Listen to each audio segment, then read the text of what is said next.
A'udzubillahi minasyaitonirrajim. Bismillahirrahmanirrahim. Assalamualaikum warahmatullahi wabarakatuh. Alhamdulillah wassalatu wassalamu ala asyrafil anbiya'i wal mursalin wa ala alihi wa sahbihi ajmain. Amma ba'. Anda bersama saya Dai Aiman dalam Tanyalah Ustaz Biar Tahu Jangan Keliru. Apa khabar penonton-penonton sekalian? Harapnya semua dalam keadaan sehat sejahtera, baru lepas solat subuh berjemaah dan alhamdulillah duduk dalam telekung tu kan. Masih lagi kita dengan Al-Quran kerana pada hari ini kita dalam tafsir dan taranum surah Ar-Rum ayat yang ke-46 sehingga ayat yang ke-53.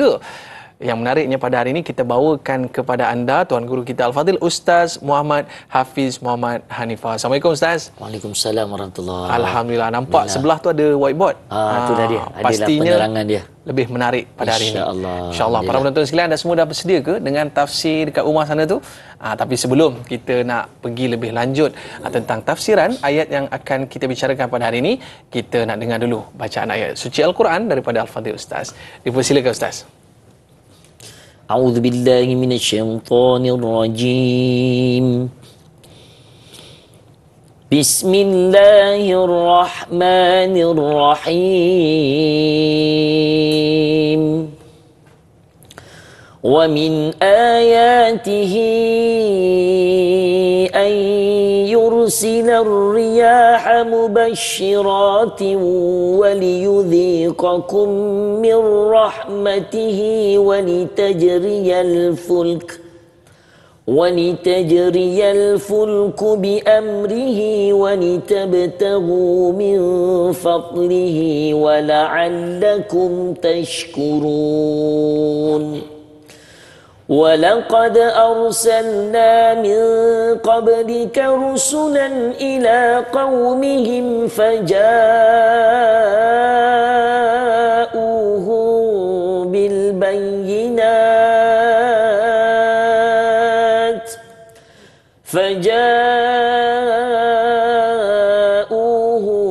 بالبينات فانتقمنا من الذين أجرموا وكان حقا علينا نصر المؤمنين الله الذي يرسل الرياح فتثير سحابا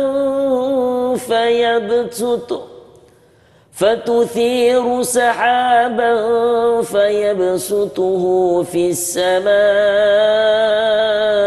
كيف يشاء ويجعله كسفا فترى الودق يخرج من خلاله فإذا أصاب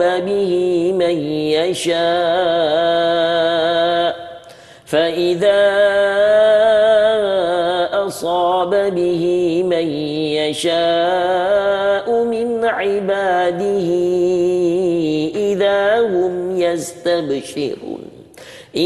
هم يستبشرون وإن كانوا من قبل أن ينزل عليهم من قبله لمبلسين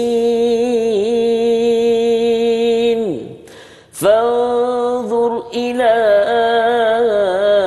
آثار رحمة الله كيف يحيي الأرض بعد موتها إن ذلك لمحيي الموتى وهو على كل شيء قدير ولئن أرسلنا ريحا فرأوه مصفرا لظلوا من بعده يكفرون فإنك لا تسمع الموتى ولا تسمع الصم الدعاء إذا ولوا مدبرين وما أنت بهاد العمي عن ضلالتهم إن تسمع إلا من يؤمن يؤمن بآياتنا فهم مسلمون صدق الله العظيم.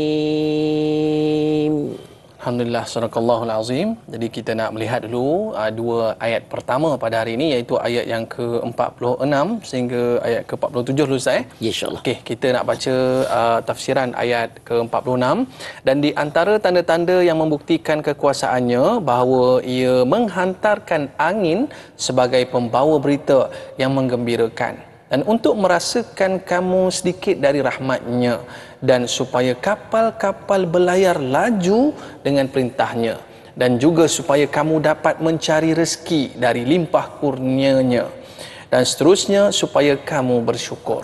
Ayat yang ke-47, dan demi sesungguhnya kami telah mengutuskan sebelummu, yakni wahai Muhammad, rasul-rasul kepada kaum masing-masing. Lalu mereka membawa kepada kaumnya keterangan-keterangan yang jelas nyata. Kemudian kami menyeksa orang-orang yang berlaku salah, yakni mengingkarinya, dan sememangnya adalah menjadi tanggungjawab kami menolong orang-orang yang beriman. Okey, baik Ustaz, berdasarkan ayat yang kita bacakan pada hari ini, iaitu memberikan satu gambaran kepada kita tentang tanda-tanda kebesaran Allah SWT yang boleh menyebabkan kita ini beriman kepada Allah.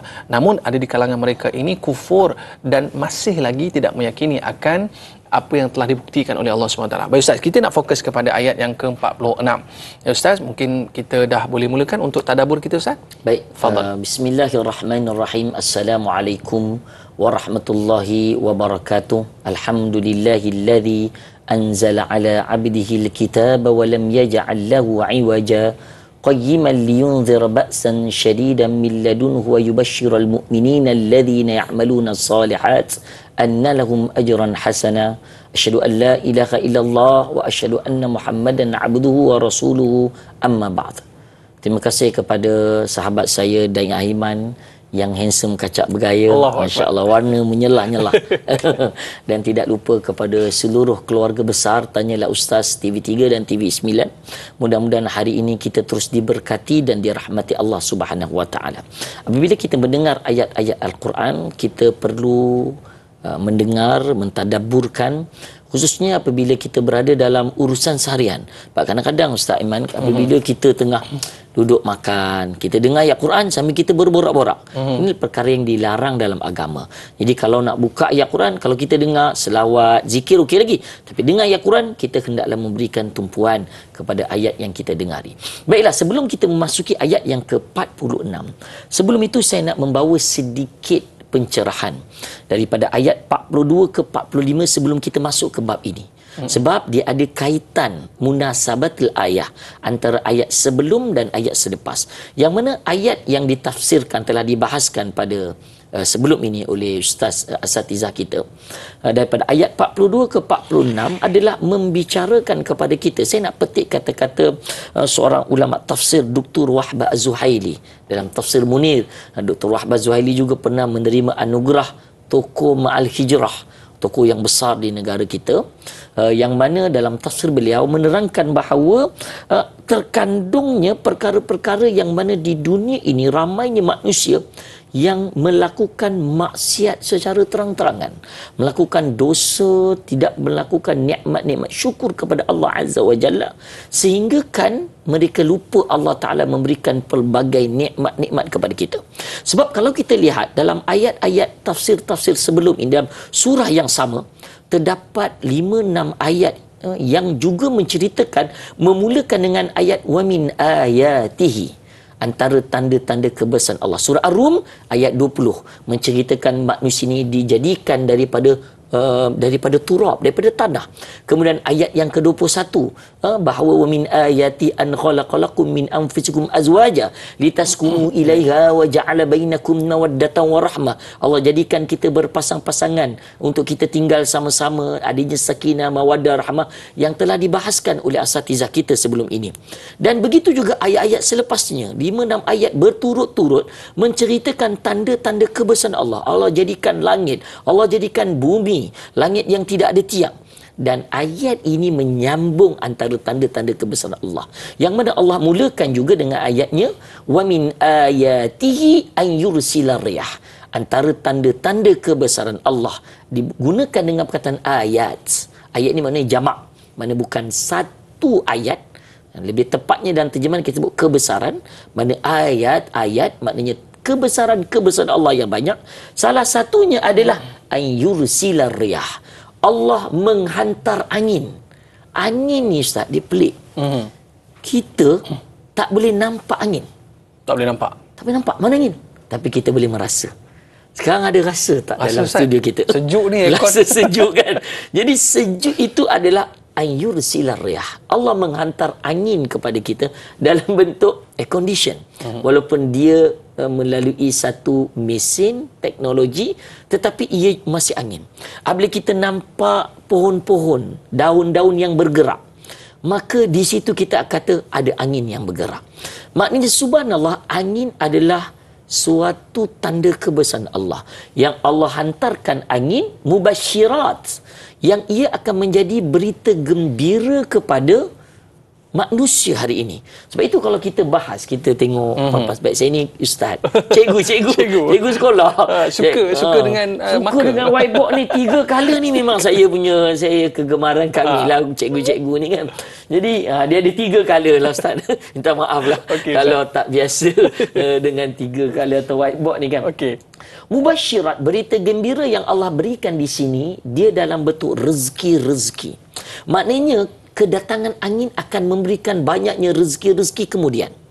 Begitu juga akan mendatangkan rahmat Allah Subhanahu wa taala kepada kita untuk apa? Waliyudhiqakum min rahmati, untuk kita merasai dzauq, merasakan rahmat Allah, yang mana dalam tafsir Ibnu Katsir mengatakan rahmat Allah ni dalam 3 bentuk perkara. Pertamanya adalah air hujan itu sendiri, kemudian akan membentuk biji-bijian, tumbuh-tumbuhan, dan menghasilkan tanaman-tanaman yang pelbagai mengikut keadaan. Kita boleh tengok ustaz, macam mana saya saya antara penggemar mangga ustaz, buah mangga. Sukalah kita suka makan mangga, kan. Buah mangga yang paling sedap kat Malaysia kat mana ustaz? Mangga harum manis. Harum manis. Perlis kan. Habis kita ke sana, saya ke sana tengok keadaan di kebun dia, menjadi tanda tanya. Apabila kita bawa benih, tanam di Selangor, dia tak menjadi Ustaz. Alamak. Bahkan kajian dilakukan oleh Universiti di Jepun. Datang ke Perlis dengan kerjasama di bawah Universiti di UNIMED kan. Jadi buat kajian, bawa ke Jepun, tak jadi Ustaz. Rasanya beza. Sebab apa? Sebab struktur geografi di situ melibatkan angin yang Allah turunkan akan menghasilkan tumbuh-tumbuhan yang berbeza di tempat dan di tempat yang lain. Macam mana kalau kita tengok durian Ustaz? Durian yang meletup Ustaz, durian Musang King. Sama. Ustaz dengan anak ni sama lah. Kita ada chemistry kan. Musang King. Dan tak di semua tempat yang boleh menghasilkan musang king yang baik. Antara di Pahang, Raub. Bila kita ke sana dengan keadaan geografi dan bergeraknya angin, membawa angin, laluan angin yang Allah Ta'ala telah tentukan, itulah dia rahmat Allah Ta'ala. Orang jadi gembira Ustaz, jual musang king, hantar ke negara China dengan harga yang berjuta-juta nilainya. Mubasyarat, ia mungkin satu kegembiraan. Allah berikan rahmat dan keberkatan kepada kita semua. Kemudian Allah mengingatkan kepada kita dalam ayat ini, bukan saja Allah berikan angin itu mendapatkan rahmatnya, tetapi walitajriyal fulku bi amrih. Allah Subhanahu wa taala yang mana menggerakkan kapal-kapal. Sebab dulu kapal tak macam hari ini Ustaz. Kapal hari ini dia ada mesin, enjin. Orang kata kita tak perlu menggunakan angin gerakkan. Tapi sebenarnya sains telah membuktikan, walaupun Ustaz kita menggunakan mesin, kita tetap memerlukan angin untuk bergerak. Macam mana pergerakan angin ini yang diatur oleh Allah Ta'ala? Kita bincang lepas ini. Suka betul Ustaz buat suspek kat kita kan. Baru nak makan nasi lemak tu kan. Okey Ustaz, kita berehat seketika, kembali selepas ini.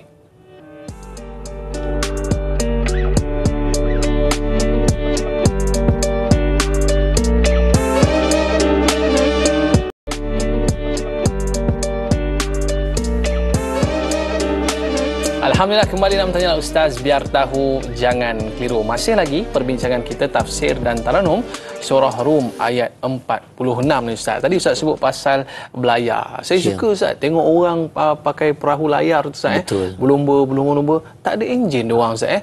Tapi itu tak apalah, kecil. Masalah sekarang ni yang bot-bot, kapal-kapal besar orang dulu ni Ustaz, tak ada enjin pun, tapi mereka berlayar tadi menggunakan angin. Ya. Bagaimana tu Ustaz? Baik, sebab itulah dalam ayat ini Allah mulakan dengan ayat wa min ayatihi. Maknanya adalah kekuasaan Allah. Kun fayakun. Allah mampu menggerakkan kapal yang bertantan tu, yang mustahil nak digerakkan, tetapi boleh digerakkan dengan aluan angin itu. Jadi sebab itu Allah Subhanahu taala mengingatkan kepada kita walitajriyal fulku bi amrih, dengan perintah Allah Subhanahu wa taala, walitabtaghu min fadlihi, yang mana kamu akan mendapat kurniaan-kurniaannya. Sebab itu dalam tafsir membahas apabila kita bincang fadlihi ini, dia menerangkan pada 3 perkara. Maknanya kapal-kapal ni menjadikan manusia akan mendapat kurniaan Allah dari segi berlayar tu. Berlayar maknanya pengangkutan dari satu tempat ke satu tempat. Bukan saja berlayar, bahkan berlakunya perdagangan. Kita tengok macam mana Kesultanan Melayu Melaka kita, Prameswara ketika dahulu, yang mana pelabuhan di Melaka menjadi pusat utama perdagangan dunia, akan berhenti, berlakulah perdagangan di sana, jual beli. Dalam masa yang sama, kata para ulama tafsir, fadli di sini juga maksudnya dapat berlakunya ilmu, pertukaran ilmu. Maknanya orang dapat menuntut ilmu dari satu tempat ke satu tempat. Saya nak bawa satu contoh yang luar biasa apabila kita membaca kitab Rihlah Ibnu Battutah. Walaupun kitab ni ada 1-2 perkara yang agak kontroversi Ustaz. Ialah apabila pergi satu tempat tengok wanita agak pelik.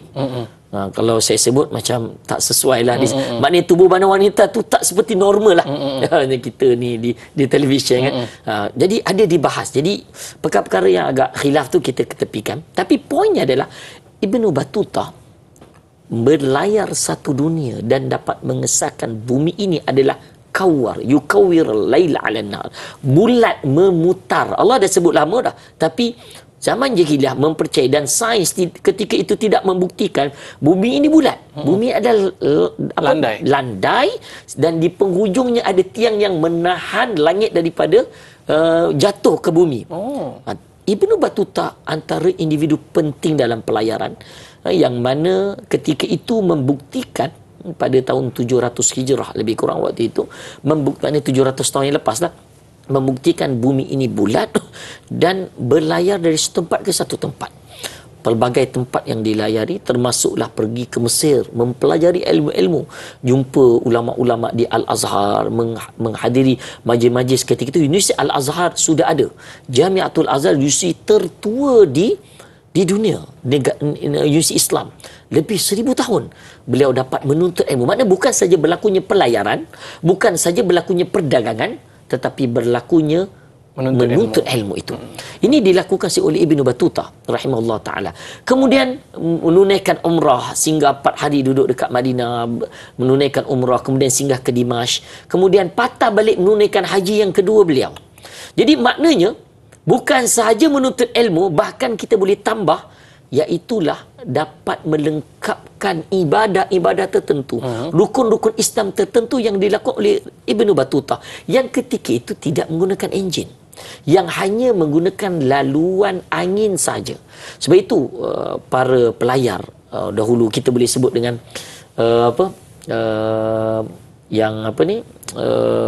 klasi ataupun kita sebut dengan mereka yang merompak kan. Lanun kan. Mereka memang tidak dinafikan, mereka mempunyai kepakaran dalam bab angin. Sebab itu mereka menggunakan layar mereka untuk bergerak dari satu tempat ke satu tempat. Dan hari ini sains telah membuktikan, walaupun mereka menggunakan teknologi yang canggih, mesin yang menggerakkan, tapi mereka masih memerlukan angin untuk menentukan perjalanan. Sekiranya angin itu terlalu kuat, menjadikan perjalanannya lebih laju. Sekiranya angin itu lambat, perjalanannya akan lebih lambat dan mungkin akan menghadapi pelbagai cabaran dalam perjalanan. Seperti mana kita boleh lihat kebanggaan dunia ketika mana bukan kapal Titanic. Kapal yang besar, yang dibina, yang bagi mereka ini kemegahan mereka, tidak akan tenggelam. Tetapi di mana kapal Titanic hari ini? Allah letakkan jauh nun di bawah dasar lautan, tidak boleh diangkat, Ustaz, kerana riak dan takaburnya bi amrih tadi, dengan kuasa Allah, lupa kuasa Allah, adanya angin, adanya laluan-laluan tertentu. Tapi lihat bahtera Nabi Nuh AS, di mana terdambar Gunung Judi.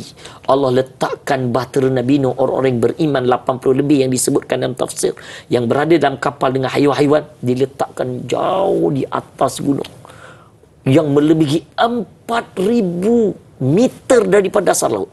Allah letakkan, tapi kapal Titanic tu dia beribu-ribu kilometer, lebih 1,000 kilometer berada di dasar laut. Kan? Dan menunjukkan kepada kita betapa hebatnya kebesaran Allah, yang Allah boleh menentukan apa juga. Itulah hebatnya Ibnu Battuta kalau kita pelajari hebatnya bagaimana kelakuan dan perbuatan Ibnu Battuta menggunakan kapal layarnya untuk menuntut ilmu, berdagang dan sebagainya. Dan ayat ini ditutup dengan wala'allakum tashkurun, dan mudah-mudahan kamu bersyukur. Para ulama antara Ibn Qayyim rahimahullah ta'ala, termasuklah Imam An-Nawawi rahimahullah, ramai para ulama menyebutkan asyukru thalathah, syukur dengan lidah kita.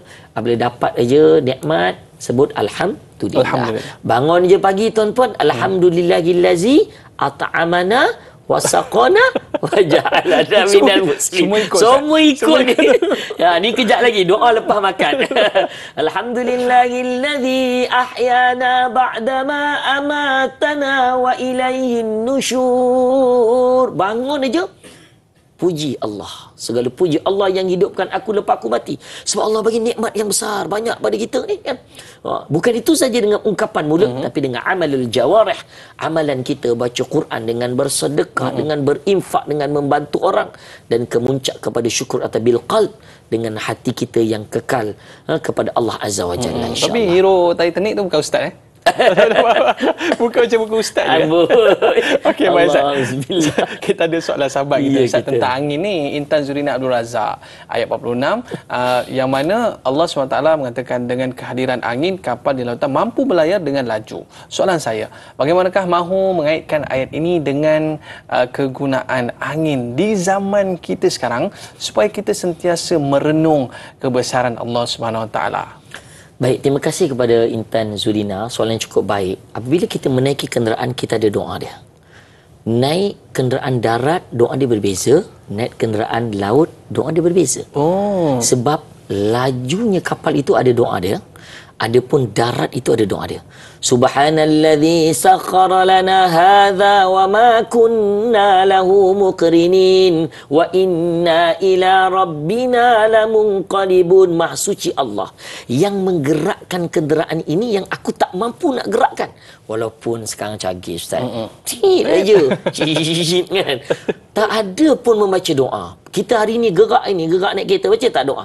Sebenarnya Allah, walaupun dia teknologi canggih, tapi Allah yang menggerakkan dengan perintah Allah. Boleh je tengah-tengah jalan mati, Ustaz. Kereta hari ni canggih, tak payah ada pemandu. Kan ada teksi di negara Dubai ni kan, panggil macam teksi online kan, tiba-tiba ambil driver tak ada, Ustaz. Sekarang di Dubai ada, kita duduk belakang takut juga. Tapi ada je kes berlanggar. Sebab apa? Sebab semuanya lebih amrih dengan perintah Allah Ta'ala. Tetapi apabila kita naik pula kapal, seperti mana disebutkan kisah Nabi Nuh AS, doa yang dibaca bismillahirrahmanirrahim wa mursaha inna rabbi laghafurur rahim, dengan nama Allah yang meluncurkan, menggerakkan kapal ini. Maknanya kapal yang bergerak dengan laju tu, dia tak boleh bergerak sendiri. Dia memerlukan kepada kelajuan dan pergerakan angin. Anginlah yang menentukan. Bayangkan kalau zaman hari ini kapal yang besar, dia guna teknologi betul, tapi dia melawan angin. Dia tepat masa ke dia lambat masa dia sampai? Dia akan lambat, Ustaz. Dia akan lambat. Kita boleh tengok. Saya beberapa hari ni saya nak kapal terbang, minggu lepas naik turun. Saya naik turun saya agak ada dekat 8 kali saya naik. Pak Maulid Rasul, Ustaz. Program ni kan. Jadi apabila kita gerak ni, naik kapal ni, cepat setengah jam, Ustaz. Cepat setengah jam. Ada daripada 8 kali ni, ada dekat 4 kali cepat 20 minit, cepat setengah jam. Sebab apa? Masa betul awal. Salah satunya kerana pergerakan angin yang agak laju menjadikan perjalanan kapal terbang pun dia jadi laju daripada biasa. Perkara ni dibahas dalam sains. Jadi nak cerita bahawa persoalan, balik pada persoalan tadi, kita nak merenung kebesaran Allah dengan bacaan doa tadi. Apabila kita membaca doa, percayalah kita akan lebih dekat dengan Allah Azza wa Jalla.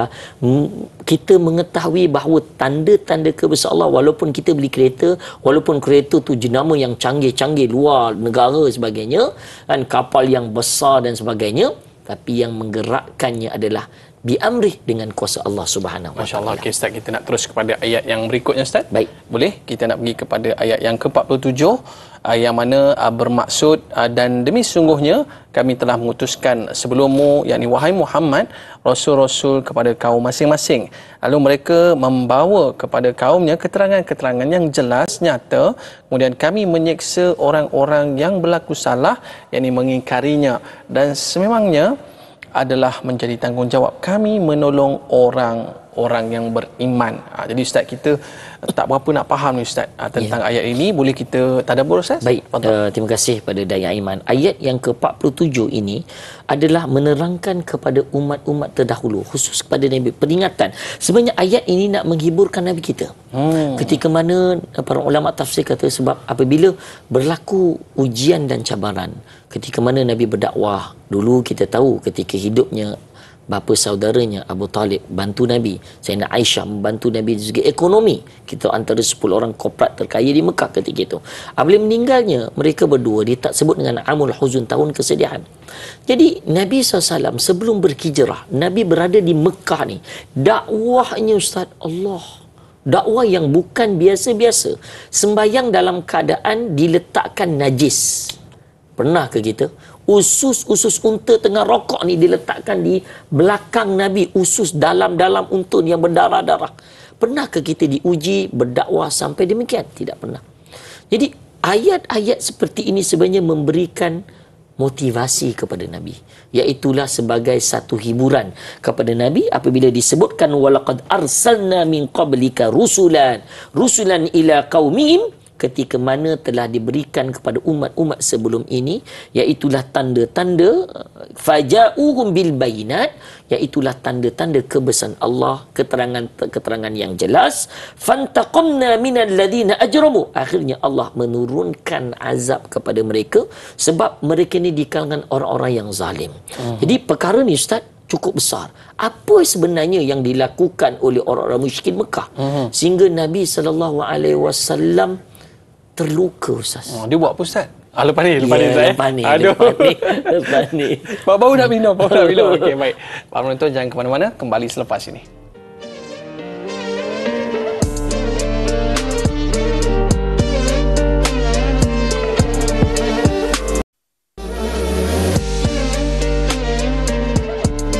Alhamdulillah, kembali dalam Tanya Lah Ustaz, biar tahu jangan keliru. Sebelum Ustaz nak sambung cerita tu Ustaz, kita nak railu soalan sahabat kita Syahira Lia Muhammad. Ayat yang ke-47, dan demi sungguhnya kami telah mengutuskan sebelummu, yakni wahai Muhammad, bukit dan dalil bahawa Nabi Muhammad SAW adalah Rasul terakhir dan penutup segala Nabi-Nabi. Rasul dulu dihantar kepada kaumnya masing-masing sahaja, tetapi Rasulullah dakwahnya kepada semua manusia sehingga ke hari kiamat. Sebagaimana hadis riwayat Abu Hurairah radhiyallahu anhu, Nabi sallallahu alaihi wasallam bersabda, wa ana khatimun nabiyyin. Artinya, dan aku ialah yang terakhir dari sekalian para nabi. Hadis riwayat Bukhari. Mengapa ada yang sanggup mengaku sebagai nabi? Mana silapnya, dan ramai yang terjebak ikut dakwah palsu ni. Fadhal Ustaz. Baik, terima kasih kepada Puan Syahira. Kalau kita tengok di negara kita, JAKIM telah mengeluarkan bahawa ajaran-ajaran sesat lebih 150. Orang yang beragama Islam ni, yang belajar agama daripada pendidikan Islamnya, macam-macam aliran tahfiz ada. Tapi masih lagi ada masyarakat di luar sana yang terjebak dengan ajaran sesat. Kerajaan langit ada, kerajaan laut ada, kan? Sanggup minum air telapak kaki tok guru mereka, ailio mereka. Sedangkan Ailio ni disebutkan dalam hadis dipanggil khususiyatun Nabi. Hanya Nabi yang dia. Kalau kita belajar ilmu hadis kan, saya ambil Quran dan Sunnah, ambil master di UAE tu, saya ambil, kita belajar satu bab dalam hadis, lebih detail sikit, lebih tinggi lah, dipanggil khususiyatun Nabi. Nabi aja ada. Termasuklah idealio Nabi. Tapi kenapa ada di kalangan masyarakat di luar sana yang sanggup mengaku mereka ni setara? Macam setara lah Ustaz, idealio kita ni. Nabi SAW, apabila sahabat mata sakit, Nabi ludah kat mata sahabat cerah dunia. Cuba kita kawan sebelah mata sakit, kita pui sekali. Buta tu Ustaz. Maknanya buta tadi kan. Boleh sakit lagi sebab idealio kita ni ada bakteria busuk kan.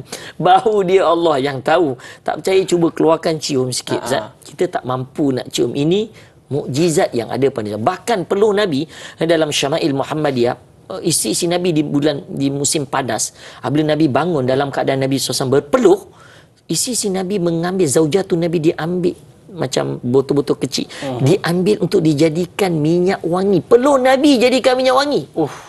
Cuba kalau kita sang isteri sekalian, apalah salahnya? Memang kena tendang Ustaz, jatuh bawah katil. Memang ambillah peluh air ni. Air punya peluh ni wangi kan. Sebab itu Nabi. Nabi adalah disebutkan pemimpin agung. Bahkan Allah SWT mengagungkan Nabi kita berbeza dengan Nabi-Nabi yang lain. Allah memanggil Nabi kita dengan panggilan yang luar biasa. Tidak ada dalam 6236 ayat Allah panggil ya Muhammad. Tapi Nabi lain banyak. Antaranya Allah panggil Nabi Adam, ya Adam askun anta wa zaujukal jannah, wahai Adam, tinggallah engkau bersama isterimu dalam syurga. Ya Musa, inni ana rabbuk, wahai Musa, direct aku Tuhan kau yang mati. Ya Isa bin Maryam, ya Yahya khudil kitaba biquwwah, wa Yahya ambillah kitab ini dengan bersungguh. Ya apa lagi banyak Ustaz nak keluar. Ya Zakaria. Dia nak datang tu, dia sebab dengan rakaman ni dia take time sikit Ustaz. Ya Zakaria inna nubashshiruka bighulam. Wahai Zakaria, kami beritakan berita gembira atas kelahiranmu. Tapi lihat dalam surah Maidah Allah panggil ya ayyuhar rasul, wahai utusan Allah. Dalam surah Al-Ahzab Allah panggil hampir 13-12 kali Allah panggil ya ayyuhan nabi, wahai nabi Allah, nabi ini. Nabi kita Nabi yang agung. Tapi kenapa kita boleh terpalit dengan benda-benda dosa dan maksiat? Jadi ayat yang ke-47 ini mengingatkan kepada kita minalladzina ajramu fantaqamna minalladzina ajramu. Allah turunkan azabnya, berikan tindakan-tindakan tertentu kepada mereka yang telah zalim. Sebab itu wa kana haqqan alaina nasrul mukminin. Tapi Allah memberikan hak dan kemenangan kepada orang-orang yang beriman. Jadi sebab itulah tak apa. Walaupun kita mungkin sedikit dalam peperangan Badar umat Islam 300 Ustaz. Nak lawan 1000 mustahil. Dalam peperangan Uhud, dalam peperangan Khandaq, peperangan Tabuk yang umat Islam berapa orang lah kan? Nak lawan dengan tentera Rom yang datang dari jauh kan, dengan orang-orang musyrikin, orang Yahudi sebagainya. Wa kam min fi'atin qalilatin ghalabat fi'atan katsiratan biidznillah. Walaupun sedikit tapi Allah akan berikan ganjaran. Islam ini ghuraba. Ganjil Ustaz. Sedikit, tak menang. Tapi satu hari nanti, Islam, agama kita orang beriman akan mendapat kemenangan dan kebenaran yang benar, insya-Allah. Masya-Allah Ustaz. Tadi penonton kita dia nak dengar sambungan cerita tadi tu Ustaz. Ya, kita. Yang mana tadi? Sambungan cerita tadi sebelum kita rehat tu. Ya. Sebab Ustaz mendebarkan cerita tadi. Yang tadi tu. Yang tadi tu Ustaz. Baik, dia berkait juga apa yang kita bahaskan hari ini adalah berkaitan kisah bagaimana orang-orang musyrikin Mekah tadi mengganggu Nabi SAW. Mengganggu Nabi bukan saja dalam dakwah. Orang-orang Yahudi ketika mana di Madinah mengganggu Nabi, sebab itu disebutkan dalam surah Isra, la tufsidunna fil ardi marratain. Kami merosakkan mereka ini, orang Yahudi akan merosakkan dunia ini marratain, 2 kali. Pertama adalah ketika mana di zaman Nabi SAW mereka memporak-perandakan Aus dan Khazraj. Aus Khazraj ini berperang, perang saudara. Setengah riwayat kata lebih 100 tahun. Ada yang kata mencecah 200 tahun.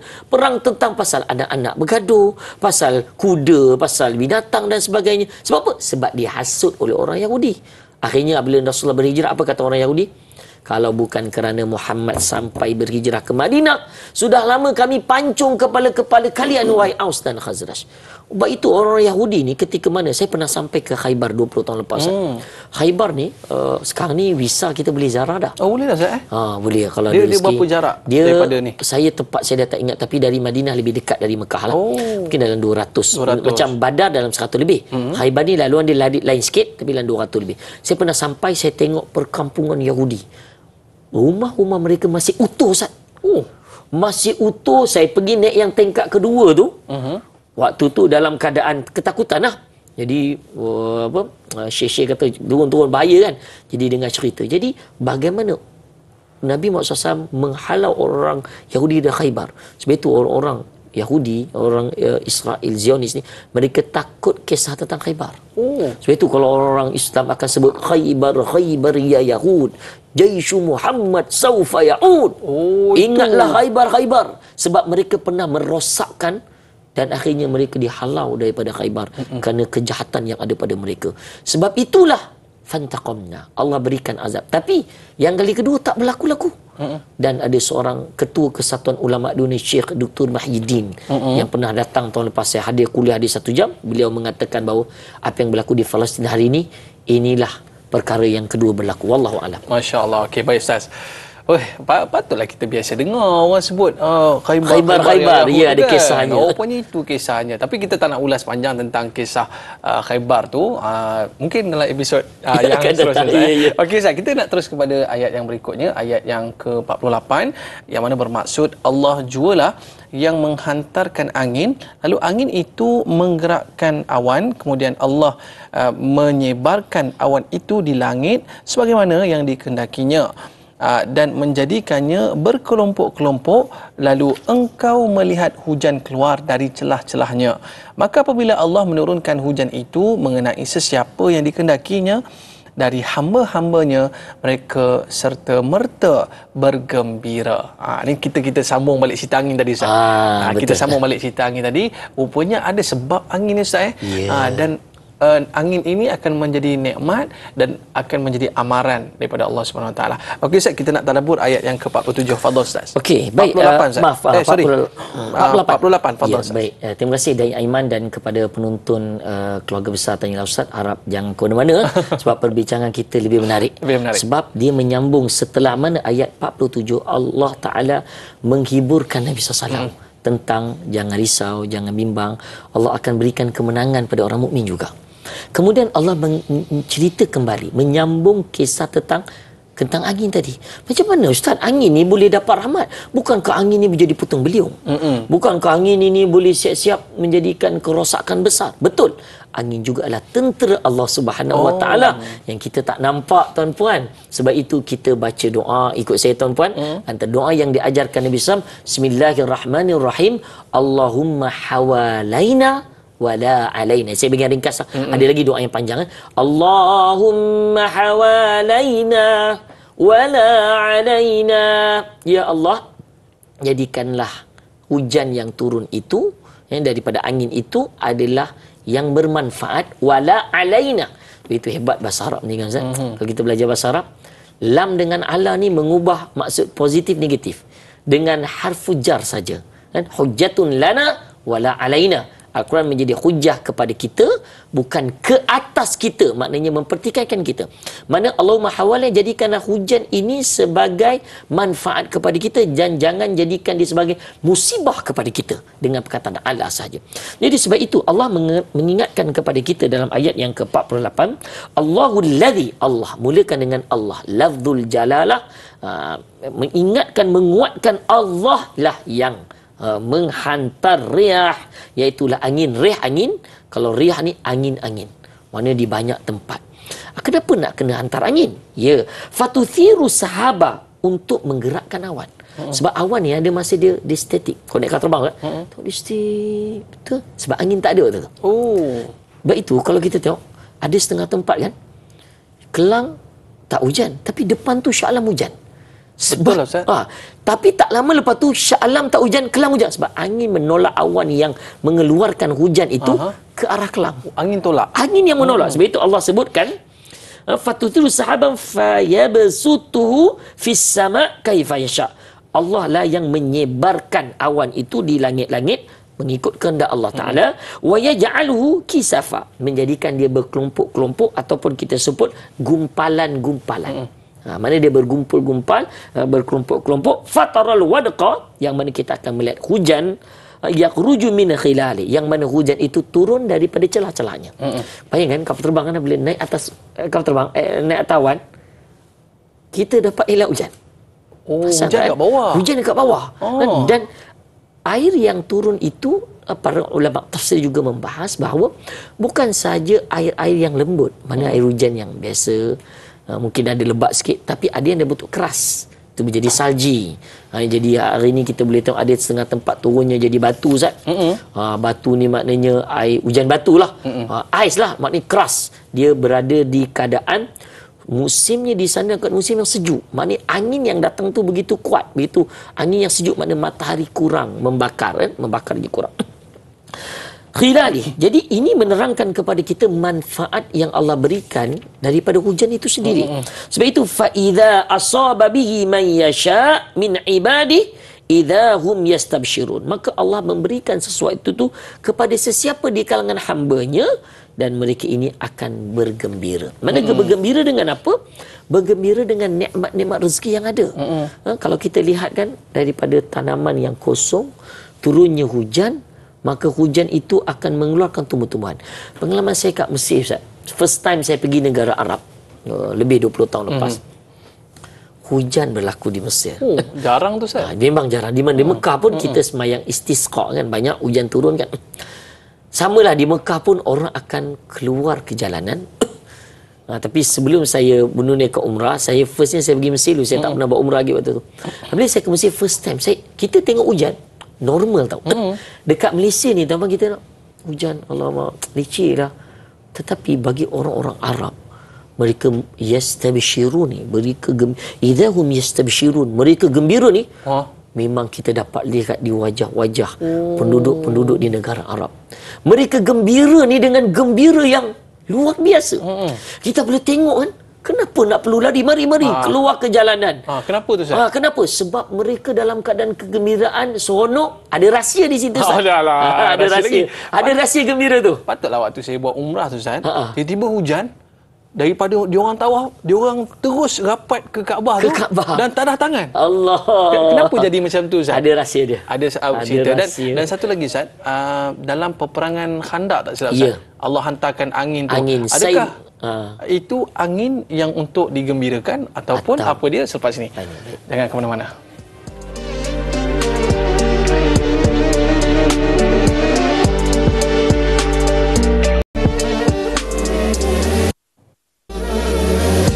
Alhamdulillah, kembali dalam Tanyalah Ustaz, biar tahu jangan keliru. Habis, Ustaz, lenjun saya punya kain ihram tu, Ustaz. Tapi tengok Bapa Arab ni dia tadah tangan sebagainya. Tapi sebelum kita nak cerita yang tu, Ustaz, sahabat kita ni ada nak tanya tentang ayat yang sama ni juga. Adakah ayat ini Allah menerangkan cara air hujan turun dari langit yang menunjukkan kebesaran dan kekuasaan Allah SWT kepada orang-orang beriman? Adakah sebutan langit dalam Al-Quran memberi maksud yang banyak seperti awan, bintang-bintang dan lain-lain? Mohon pencerahan daripada Ustaz. Baik, terima kasih kepada Puan Nur Dahlia. Benar, langit as-sama ini masukkan ayat ini adalah langit dunia. Mana tak masuk dengan bintang-bintang cakrawala, tak ada berkaitan. Sebab yang dimasukkan dalam ayat ni cerita tentang angin yang membawa awan yang berkelompok sehingga keluarlah air-air hujan di celah-celahnya. Memang benar ayat ini menceritakan secara spesifik bagaimana awan mengeluarkan air.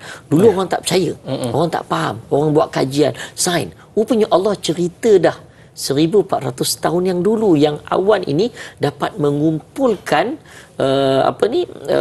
air dan akhirnya mengeluarkan air, sama ada yang ringan, yang sederhana maupun yang berat yang saya ceritakan tadi, sehingga adanya salji, adanya batu dan sebagainya. Dan ayat ini juga mengingatkan kepada kita bahawa betapa besarnya kuasa Allah SWT.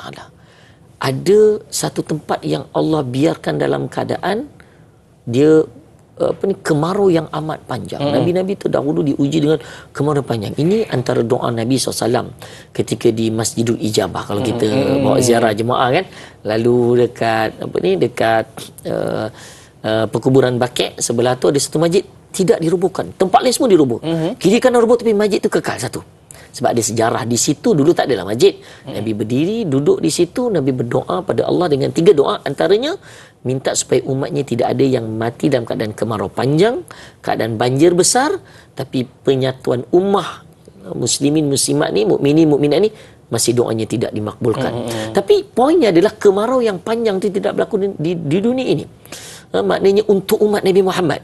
Ini antara doa yang dimakbulkan oleh Allah Ta'ala. Sebab apa? Sebab salah satunya adalah cerita tentang kekuasaan Allah Ta'ala menggerakkan awan dengan kuasa angin, rih ataupun ar-riyah dari satu tempat ke satu tempat. Berbalik pada soalan tadi Ustaz tentang Ustaz bertanya, katakan berdoa, saya duduk kat Mesir Ustaz, dekat Hayu Sabik kan, semua orang menjerit-jerit, saya jadi confused dekat section 7 kan, kita duduk paling hujung dekat dengan apa kita panggil dengan belakang rumah saya ni, pagi-pagi dah berkawat. Ada apa ni, tentera punya camp lah. Jadi memang paling hujung, akhir mahattah indal askariyah, orang sebut indal askariyah kan. Kalau balik belajar kan, mesti kita sebut indal askariyah. Jadi taksi pun hantar sampai hujung sekali. Jadi semua berlari. Saya pun keluarlah berlari.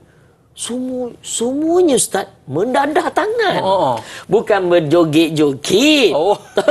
Dia seronok. Dalam ayat ini yastabshirun, mereka gembira, maknanya mensyukuri nikmat Allah dengan berdoa. Ya Allah, nikmat ya Allah, sebab dengan turunnya hujan keluarlah Ustaz buah-buahan. Bayangkan daripada Kahirah nak pergi ke Mansurah Ustaz. Dalam perjalanan ni kiri kanan kita hutan kan. Betul. Kan kalau di Mekah Madinah padang pasir, hanya sekarang ni dah hijau lah kan. Di Mekah sekarang ni dah ada ni kuasa Allah, angin ni. Mekah yang asalnya kering kontang, hijau ya, tahun ini sekarang ni paling dahsyat. Bahkan ada syalalat. Ada air terjun. Mekah tak pernah ada air terjun. Tahun lepas Madinah tiba-tiba membentuk air terjun, hujan yang turun daripada nikmat ini sehingga membentuk air terjun di Mekah. Bukanlah di Masjidil Haram, tapi masih dalam kota Mekah. Sekarang ni, tuan-tuan. Sekarang ni sedang berlaku beberapa minggu lepas. Boleh kelah tu. Boleh, ya. Orang Arab memang dia berkelah. Sebab mereka menikmati, mereka bergembira dengan mensyukuri nikmat-nikmat Allah. Sebab itu orang, apabila kita tengok di Mekah, bila hujan, mereka keluar, mereka bila melihat kebesaran Allah, tengok hujan ni, mereka akan rasa bersyukur, berdoa, sebab memikirkan banyaknya nikmat-nikmat. Tapi kita berharap mudah-mudahan nikmat yang datang sebagai manfaat kepada kita, bukan sebagai musibah. Tapi macam mana dengan peperangan tu pula Ustaz? Khandaq tadi tu. Betul. Saya teringat apabila kita selalu bawa jemaah ni kan, bila sampai dekat kawasan Masjid 7 atau Sab'ul Masajid, namanya Masjid 7 kan, di situ berlakunya peperangan Khandaq. Adanya parit yang digali hampir 4 kilometer lebih. Gali lebar dekat 5-6 meter, dalam pun tapi dalam. tak nampak dah parit tu Ustaz. Jalan tu ke jadi parit? Jalan tu lah, jalan tu parit. Jalan tu traffic light tu kita corner lalu jalan, itulah parit dia.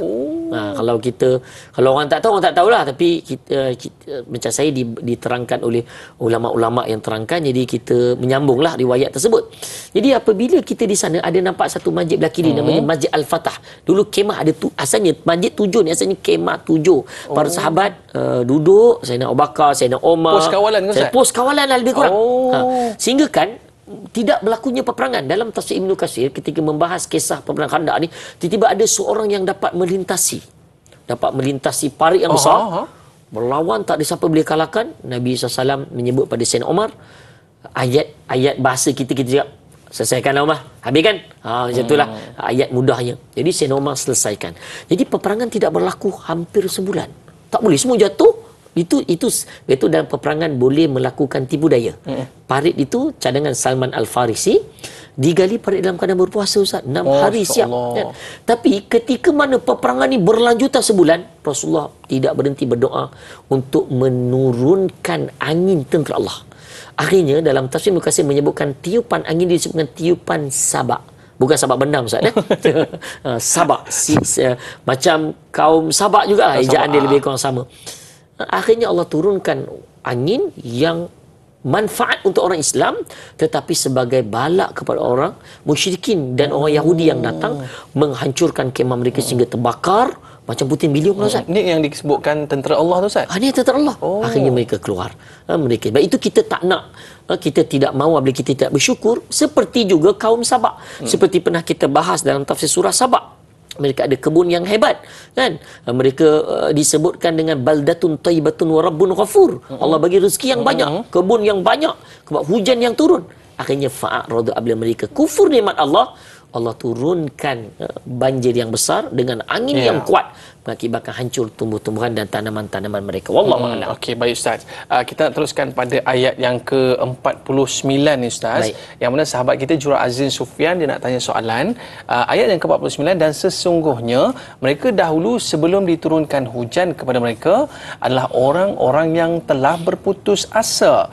Siapa yang dimaksudkan dalam ayat tersebut? Yakni orang-orang yang telah berputus asa. Yang kedua, bagaimana yang dikatakan apabila hujan turun, manusia itu boleh menjadi beriman dan kufur? Silakan Ustaz.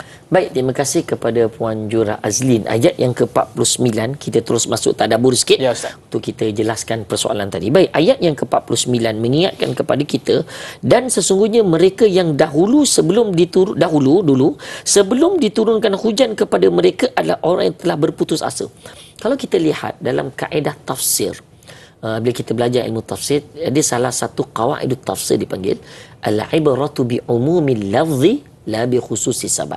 Sebab satu ibrah yang ada dalam Al-Quran ini bukan hanya dia khususkan pada sebab-sebab pada kaum-kaum tertentu, tapi dipukul pada semua orang kena. Jadi kepada kita termasuklah umat-umat terdahulu.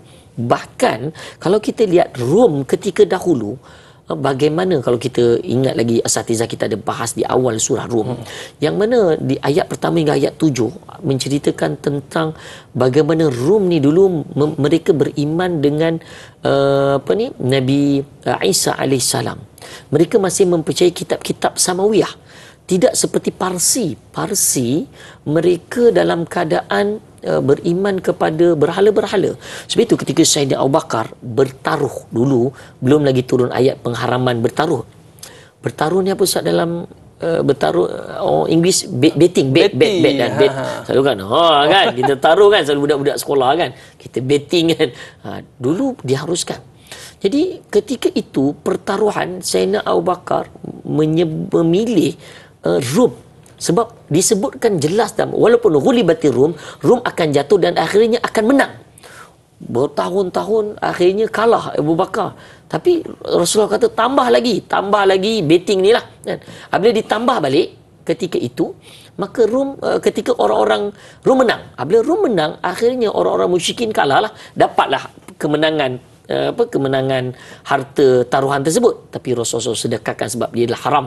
Fajtanibu, turunnya ayat dalam surah Maidah. Tapi poin nak cerita, orang-orang Rom dahulu mereka juga ada tahap syukur yang tinggi dan rendah yang berbeza-beza. Akhirnya mereka diberikan nikmat kebesaran Allah berikan seperti ayat ini, tetapi dalam masa yang sama mereka berputus asa ketika mana hujan tak turun. Mereka lupa tentang agama Allah untuk kembali balik, dan sebab itulah akhirnya Nabi SAW menghantar surat kepada Rom dan Parsi berdakwah, kerana ada khatam. Dulu surat tidak akan diterima oleh Rom dan Parsi melainkan ada khatam. Ada khatam itu Nabi SAW membuat satu cincin yang dituliskan Muhammad Rasulullah, dan dakwah dapat disebarkan daripada, sebab zaman itu Rom dan Parsi sudah sampai satu tahap ketamadunan yang tinggi, tapi orang Arab masih jahiliyah, masih dalam keadaan yang mundur. Jadi mereka perlukan surat yang ada khatam. Jadi Nabi sampaikan dakwah. Kita berharap mudah-mudahan mereka yang berada di sana dapat terus menyebarkan dakwah, khususnya daripada Konstantinopel dakwah. Masya-Allah Ustaz. Nanti bila kita nak pergi sana Ustaz? Itu dia kita bincang lepas ni. Tapi tadi Ustaz sebut pasal pelayaran Ustaz Nanti kita berlayar sama-sama. Tapi kita dah tamat dah di TV3 dan kita akan sambung lagi pelayaran kita di TV9. Jangan ke mana-mana. Kembali selepas ini Tanyalah Ustaz. Biar tahu jangan keliru.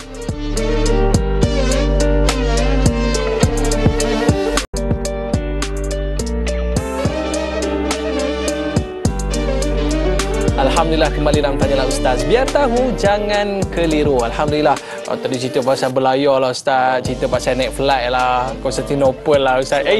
Seronok pula nak pergi melancong ni kan. Okey, baik Ustaz. Allah mudahkan kita. Amin, amin ya rabbal alamin. InsyaAllah. Okey Ustaz, kita nak sambung lagi perbincangan kita. Kita nak habiskan 50, 51, 52, 53. Jadi sekarang ni kita nak fokus 50 dan 51 yang bermaksud, maka lihatlah olehmu kepada kesan-kesan rahmat Allah. Bagaimana ia menghidupkan bumi sesudah matinya, yakni dengan tanam-tanaman yang menghijau subur. Sesungguhnya Allah yang demikian kekuasaannya sudah tentu berkuasa menghidupkan orang-orang yang telah mati. Dan ingatlah ia maha kuasa atas tiap-tiap sesuatu. Ayat yang ke-51, dan demi sesungguhnya jika kami hantarkan angin, yakni menyerang tanaman, lalu mereka melihat tanaman itu menjadi kuning kering, nescaya mereka sesudah itu terus kembali kufur, yakni tidak mengenangkan nikmat-nikmat Allah serta berputus asa. Okay, Ustaz, kita nak tadabbur 50 dan 51. Baik, Alhamdulillah, ayat yang ke-50 ni dia mengingatkan kepada kita bahawa bagaimana kekuasaan Allah Subhanahu Wa Taala berikan kepada kita, dia berkait dengan ketika mana kita di akhirat nanti. Apabila orang yang mati macam tanaman yang kosong, tiba-tiba tanah yang kosong, tiba-tiba barulah keluarnya tumbuh-tumbuhan, tanaman-tanaman. Begitulah manusia. Sebab itu apabila kita baca ayat ni disebutkan kaifa yuhyil arda ba'da mautiha. Allah Subhanahu Wa Taala memberikan kesan-kesan rahmatnya bagaimana Allah menghidupkan bumi ini setelah mati. Maknanya bumi asalnya tanah tu mati dulu baru hidup. Sama macam kita. Kan disebutkan dalam surah Al-Mulk, kita selalu baca, Allazi khalaqal mauta wal hayata liyabluwakum ayyukum ahsanu amala. Al-ayah. Allah menjadikan kematian dan kehidupan. Sebenarnya kita ni sebelum hidup kita mati dulu. Seperti mana juga ayat dalam surah Al-Baqarah, kaifa takfuruna billahi wa kuntum amwatan fa ahyaakum thumma yumitukum thumma yuhyikum thumma ilaihi turja'un. Sebab itu Allah mengaitkan tanaman-tanaman ini dengan kehidupan kita. Inna dzalika lamuhyil mauta. Allah menghidupkan dan mematikan seseorang. Jadi kita ni daripada sejak azali, sebelum kita ditiupkan roh, kita dalam keadaan mati dulu. Begitu juga tanah yang sebelum turunnya hujan, tanah itu tanah yang mati. Disebutkan yuhyil arda ba'da mautiha. Allah menghidupkan bumi dengan tanaman-tanaman yang subur itu selepas kematiannya. Mati dulu, tak ada apa-apa, kena kota macam Mekah. Kan, dalam keadaan padang pasir, panas terik, akhirnya hujan yang turun dengan cahaya matahari mengakibatkan penuhlah tumbuh-tumbuhan, rumput yang tebal, bahkan turunnya salji di setengah-setengah tempat di Tabuk. Di Tabuk turunnya salji, Ustaz. Salji, Ustaz, Salji daripada 2013. Pada Arafah pun ada pokok, Ustaz, Arafah dah 20 tahun ni saya Arafah pokok dia, saya ingat lagi first haji saya dulu. Saya tengok dia punya dulu ada diletakkan nombor surat beranak, Ustaz. Setiap pokok ni dia ada tampal macam macam besi. Dia letakkan nombor dan tahun. Pokok mula ditanam tahun 1999 saya jumpa. 2000, 2001. Pokok-pokok tu kebanyakan berusia lebih 20 tahun. Dulu sebelum tu pokok tak boleh hidup. Baru ni saja. Ini yang bertepatan yang Nabi sebutkan bahawa la taqumus sa'ah hatta ta'udul arabu murujan wa anhara. Tidak berlakunya kiamat melainkan bumi Arab akan kembali hijau dan mengalir airnya. Maknanya dulu nak berteduh pun tak ada tempat, Ustaz. Ya, sekarang Alhamdulillah. Macam kami punya, saya buat haji baru ni, alhamdulillah rezeki saya depan kemah ada tempat penuh dengan pokok, Ustaz. Inilah tanda-tanda kebesaran Allah SWT. Sebab itulah kita nanti di akhirat begitu juga. Kita akan dibangkitkan balik dalam keadaan bagaimana iman kita, bagaimana amal kita. Allah memberikan perumpamaan yang sama seperti mana kehidupan kita di kehidupan tumbuh-tumbuhan berada di dunia. Tapi berbeza pula keadaannya bagi ayat yang ke-51. Betul. Yang mana ayat yang ke-51 ni menceritakan tentang bagaimana satu kesan kepada angin tersebut. Tapi Ustaz, sahabat kita ni nak tanya soalan. Sajatul Sidik, apakah ayat ini untuk kita bertafakur tentang rahmat air hujan? Ini kerana apabila suatu tempat itu banjir, kita merasakan seperti kesusahan. Namun ada setengah tempat yang diuji dengan kemarau sehingga kan mengeringkan air sungai, sehingga kekurangan bekalan air pasti memberikan kegembiraan buat mereka. Fadhal Ustaz. Baik, terima kasih pada Puan Sahziatu. Kita kebanyakannya wanita yang tanya soalan Oh, betul Mana Ustaz. laki-laki kita ya dulu? Laki ni Ustaz dia Dia bekerja. Dia amin kan. Insya-Allah Ustaz. Allahu akbar. Mudah Allah merahmati, memberkati ayah-ayah kita, abang-abang kita yang bekerja di luar sana, insya-Allah cari rezeki. Baik, dalam beberapa ayat yang kita bahas daripada awal tadi, Allah menggunakan perkataan yastabshirun, mereka gembira, yashkurun, mereka dalam keadaan tashkurun, mereka dalam keadaan bersyukur kepada Allah. Jadi ayat-ayat berkaitan tentang tanda-tanda kebesaran Allah ni, dia berkait rapat tentang kesyukuran. Sejauh mana kita bersyukur, hanya tadi saya tidak tambah, bersyukur dalam konteks kita mengamalkan apa yang diperintahkan Allah dan meninggalkan apa yang dilarang oleh Allah. Kita kena tinggal. Jadi kalau kita melakukan perkara tu maksiat dan dosa yang berluasa, maka tunggulah azab dari Allah Subhanahu Wa Taala. Kan? Dalam masa yang sama, kita hendaklah mensyukuri nikmat dengan berzikir, dengan baca Quran dan pelbagailah untuk menjadikan nikmat itu. Jadi dalam masa yang sama, benar ada masa Allah uji kita sehingga berlaku banjir. Apabila berlaku banjir, dia adalah musibah. Musibah yang berlaku, maknanya sama ada musibah itu dalam bentuk bala ataupun dalam bentuk kafarah. Kafarah ni mungkin mengangkat darjat kita. Saya pernah pergi Ustaz, buat khidmat sosial sikit, bawa pelajar tahfiz naik 2-3 bas. Pergi waktu 2014 dulu di Kelantan, yang sampai saya tengok sekolah ni 5 tingkat ni, tingkat 5 tu nampak kesan banjir dia. Maknanya tingginya banjir ketika itu. Habis rumah-rumah ni Ustaz dah cuci seminggu 2 minggu tak habis-habis. Kami hantar, okey, kita nak kemas semua tak mampu, kita pergi spot-spot. Okey, rumah mana yang teruk, kita bantu kan. Jadi apabila kita mencuci rumah ni, orang mereka yang mengalami ujian cabaran ni, mereka akan merasa nikmat yang besar. Allah, ketika mana Allah berikan hujan, aku lupa nak bersyukur. Tapi ketika mana Allah berikan bala ini, sebab itu kita berharap mudah-mudahan bala yang Allah berikan dia sebagai kafarah, penghapus dosa buat kita. Mudah-mudahan dia jadi ibtila, menjadi mengangkat darjat kita seperti nabi-nabi dan rasul-rasul terdahulu, insya-Allah. Baik, kita pergi ke ayat yang ke-51. Baik. Sebab soalan ni pun berkait tentang ayat yang ke-51, bahawa dalam ayat ini walin arsalna rihan, ketika mana berkait dengan ayat sebelum-sebelum ni, masih lagi tentang angin. Tetapi angin yang Allah berikan fara'auhu musfarra, dalam keadaan kuning. Safr ni maknanya kuning. Kuning ni maksudnya dia dah tak hijau lah, macam nak mati. Di Mekah pun kalau masuk musim panas, hijau tadi dia ke kuning balik.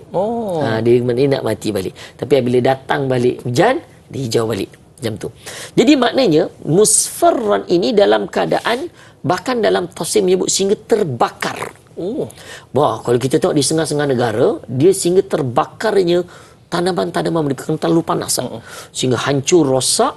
Bahkan yang merosakkan itu, musfarran di sini ulama tafsir menyebutkan juga yang dimaksudkan adalah apa yang kering-kering tu, apa yang kuning-kuning, mana tumbuh-tumbuhannya, tanaman-tanamannya rosak. Seperti mana saya sebutkan tadi tentang kaum Sabak. Jelas, direct Allah sebut fa'aradu, apabila mereka melanggar perintah Allah, tidak bersyukur, Allah turunkan dengan sailil harim, iaitulah dengan banjir yang besar. Jadi sebab itulah kita takut dia adalah berbentuk banjir yang besar ataupun kerosakan. Maknanya hujan ini, angin ini bertindak sama ada dalam manfaat ataupun dalam keadaan yang bahaya atau musibah kepada kita. Sikit lagi, la dhallu min ba'di yakfurun, mana Allah mengingatkan kepada kita bahawa mereka sesudah itu terus kembali kufur. Maknanya baik ke tak baik ke, mereka akan kembali kufur kepada Allah Azza wa Jalla. Okey, baik Ustaz, kita nak sambung ayat yang berikutnya, tapi kita nak berehat seketika, jangan ke mana-mana. Tanyalah Ustaz, biar tahu jangan keliru.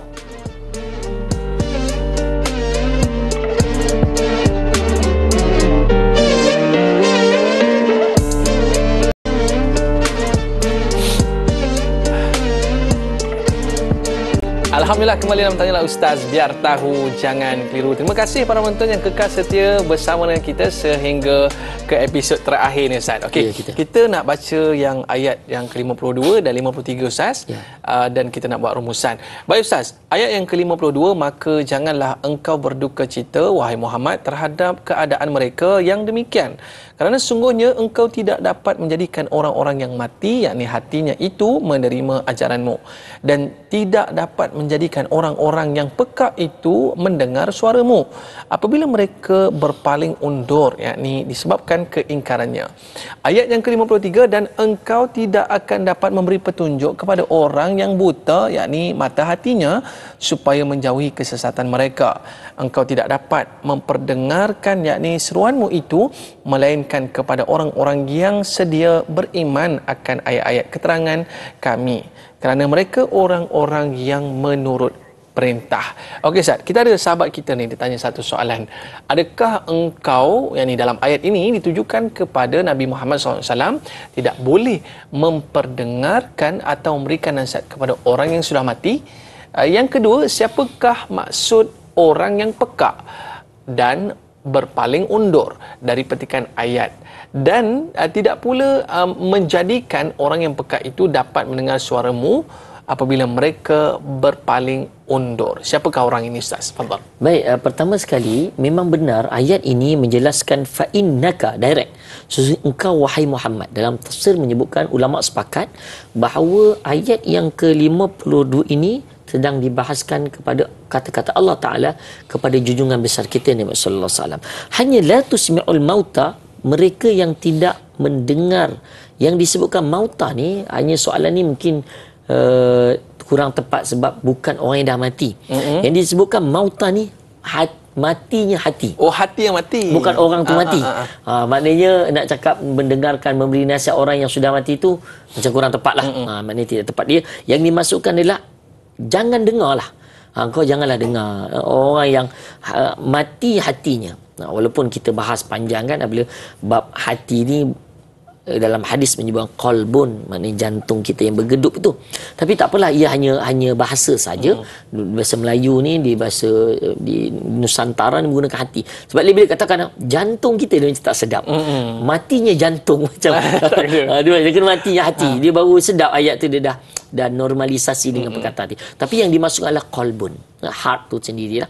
Jadi hati ini apabila seorang yang mati, wala tusmu'sum, dan kau jangan dengar. Bukan saja orang yang mati hatinya, orang yang pekak-pekak ni bukan pekak secara sebenar OKU pekak tu, tapi mereka buat-buat tak dengar. Mereka tak seperti mana dakwah Nabi Nuh AS. Kan mereka menutup bi asabi'ihim. Zaman Nabi Nuh tengah berdakwah ni, orang-orang umatnya menutup tangan jari jemari ke telinga ni macam ni. Tutup macam ni. Kalau kita lah Ustaz ceramah kat masjid kan, ceramah tiba-tiba orang dengar semua macam ni. Hui, macam mana Ustaz? Hui, down tu Ustaz. Hui, down. Kita rasa nak ceramah pun rasa tak jadi balik, malu aku. Bayangkan dakwah Nabi Nuh AS, mereka menutup di asab dengan telinga mereka, mereka sengaja tak nak dengar. Dan ini yang disebut oleh Allah SWT. Jangan hirau orang yang hatinya mati, orang yang pekak daripada doa, daripada mengajak pada kebaikan ni, walau mudbirin, walaupun, dan akhirnya mereka ni menyebabkan, sebab apa? Sebab mereka akan disebutkan dengan berundur itu sebab mereka mengingkari perintah Allah Ta'ala. Dalam tafsir menyebutkan kerana keingkaran mereka, tidak beriman kepada Allah dan Rasul, maka jangan didengar. Sebab itulah ayat yang berikutnya juga menyebutkan perkara yang sama. Wa ma anta bihadil ummi, maknanya orang-orang yang disebutkan buta di sini bukan buta secara fizikal, tapi buta hatinya. Jadi jangan didengarkan an dalalatim, dengan kesesatan mereka, in tusmi'u illa man yu'minu bi ayati, melainkan orang yang mendengar ayat-ayat. Sebab itu Nabi SAW dakwah dekat Mekah 13 tahun Ustaz. Berapa orang yang meluk Islam? Tak ramai Ustaz. Tak ramai. Dalam sebahagian riwayat menyebutkan tak sampai 100 orang. Bayangkan Nabi SAW berdakwah secara sirriyah. Nabi naik dekat Bukit Sofa kan, terang-terangan sebut kalau di belakang Bukit Marwah ada tentera yang serang kita. Kamu percaya tak? Kami percaya apa juga kata-katamu wahai Muhammad. Sebab Nabi diberikan gelaran Al-Amin ketika sebelumnya pada umur 35 tahun. Tapi kalau aku beritahu pada kalian la ilaha illallah, mula Mulalah penduduk Makkah ni serang Nabi. Tak boleh terima sebab mereka beriman dengan atuk moyang mereka punya kefahaman. Al-Luta wal-Luza wal-Ula dan macam-macam, lebih 300 berhala di Kaabah tu. Sebab itulah hebatnya Islam apabila datang setelah mendapat kekuatan, tak berjaya di Mekah secara total. Nabi SAW berdakwah di Madinah, datang balik dalam Fathu Mekah. Dalam keadaan ketika berpuasa disunatkan, waktu tu diperintahkan untuk membuka ni ittiba. Untuk berlari-lari anak. Secara hikmahnya menunjukkan muscle kepada orang musyrikin Mekah. Mereka ketakutan dengan berlari-lari anak, dengan buka muscle kan, buka bahu kanan.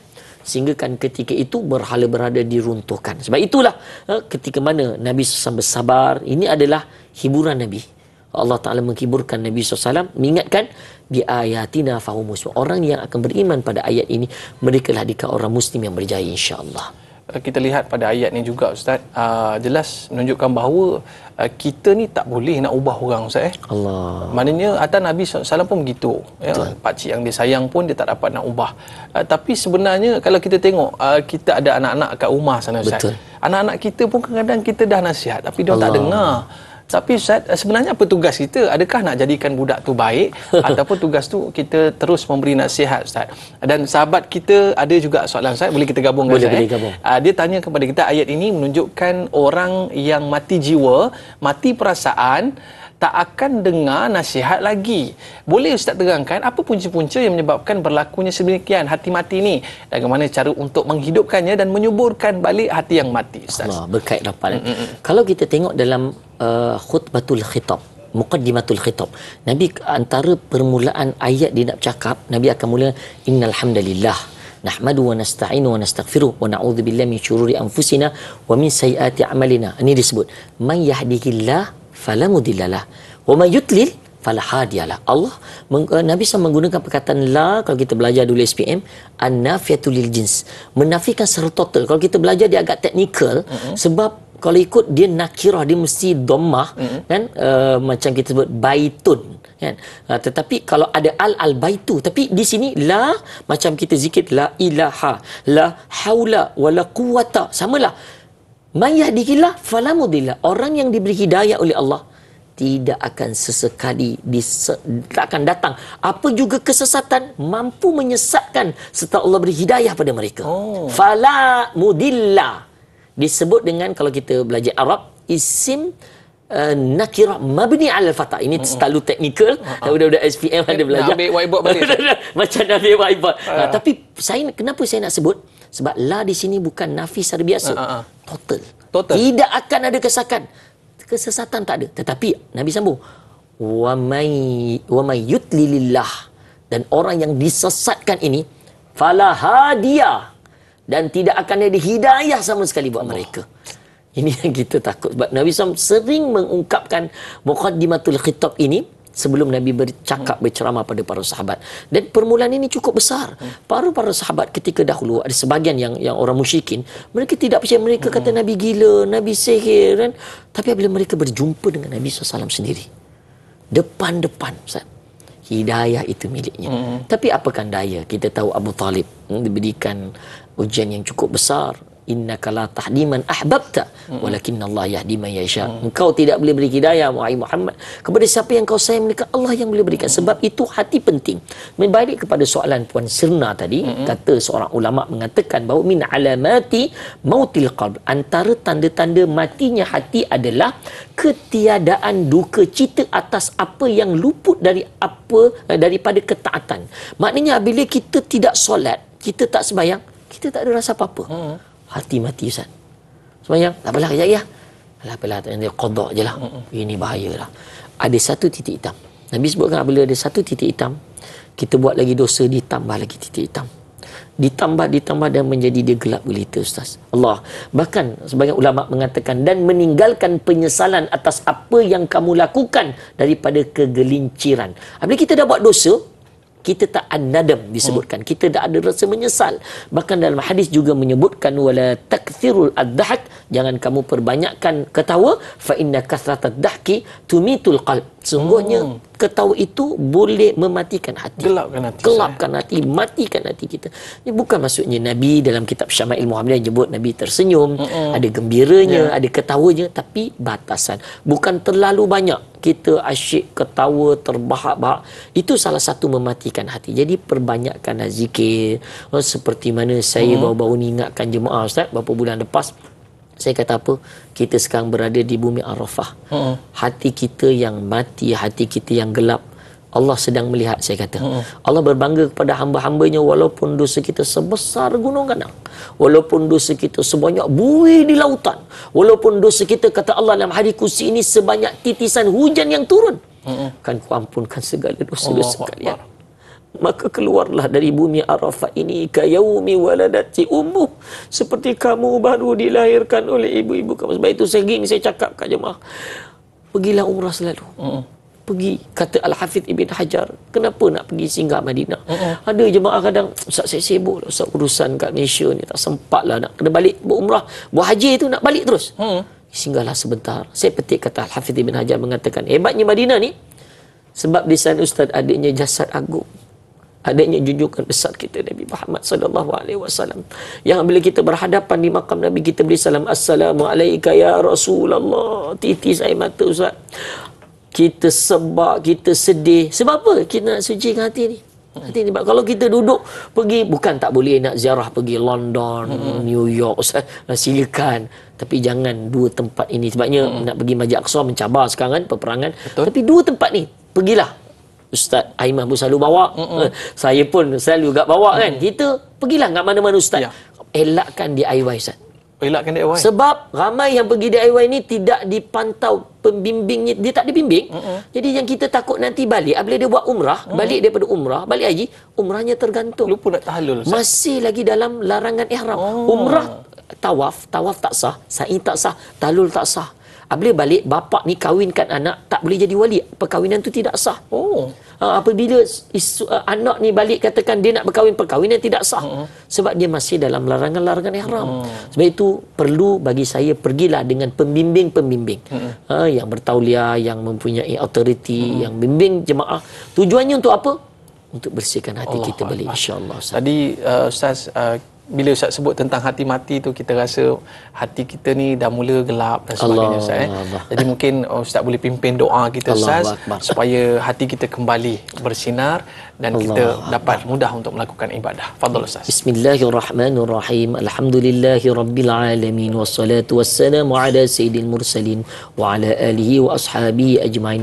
Ya muqallibal qulub, ثبت قلوبنا على دينك وطاعتك يا مقلب القلوب ثبت قلوبنا على دينك وطاعتك. Ya Allah, ya Tuhan kami yang membolak-balikkan hati ini, ya Allah, yang kadang kami tergelincir, ya Allah, dalam melakukan dosa maksiat.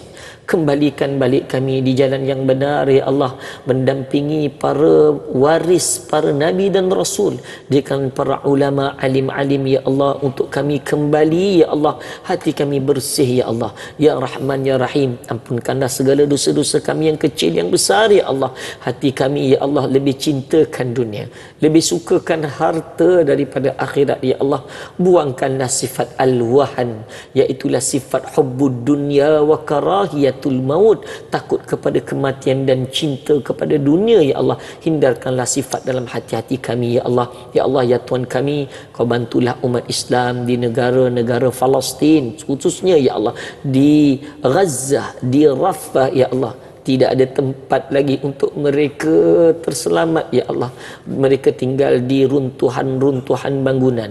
Mereka salat berjemaah di runtuhan-runtuhan bangunan masjid mereka, ya Allah. Turunkanlah, ya Allah, pertolongan-Mu, ya Allah. Mudah-mudahan umat Islam hati-hati mereka terus subur, ya Allah. Subur seperti mana Kau turunkan hujan yang bermanfaat buat kami semua, ya Allah. Allahumma rabbana zalamna anfusana wa in lam taghfir lana wa tarhamna lanakunanna minal khasirin. Allahumma rabbana atina fid dunya hasanah wa fil akhirati hasanatan wa qina adzaban nar. النار والحمد لله رب العالمين تقبل الله منكم. Minna wa minkum taqabbal ya karim. Terima kasih kepada Al-Fadhil Ustaz di atas penjelasan tentang topik kita surah Ar-Rum ayat yang ke-46 sehingga ayat yang ke-53. Mudah-mudahan mendapat manfaat. Saya Dayaiman mohon maaf di atas lanjur kata, telajak bicara dan rezeki. Kita jumpa lagi, kita tutup majlis kita dengan kafaratul majlis dan suratul As. Subhanakallahumma wa bihamdika asyhadu an la ilaha illa anta astaghfiruka wa atubu ilaik. Wal asri innal insana lafi khusr illa alladhina amanu wa amilus solihat wa tawassaw bil haqq wa tawassaw bis sabr. Kita jumpa lagi, like dakwah, share ilmu. Assalamualaikum warahmatullahi wabarakatuh. Assalamualaikum.